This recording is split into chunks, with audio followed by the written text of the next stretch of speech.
I'm Hugh Davies. I graduated from Aberystwyth in 1965. It's a long time ago now, and it's always a pleasure to come back to Aberystwyth, but particularly on a day like today when there are so many happy people around, students graduating.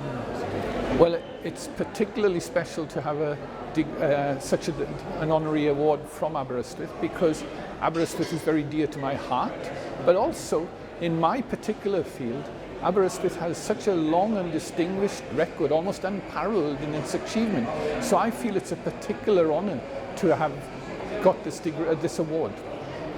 I was at a meeting in Prague at the beginning of this month and was astounded when I realised that the number of people being honoured there at a meeting of one of the unions of the International Council of Science, that the number of people from Aberystwyth receiving awards was higher than any other university in the world.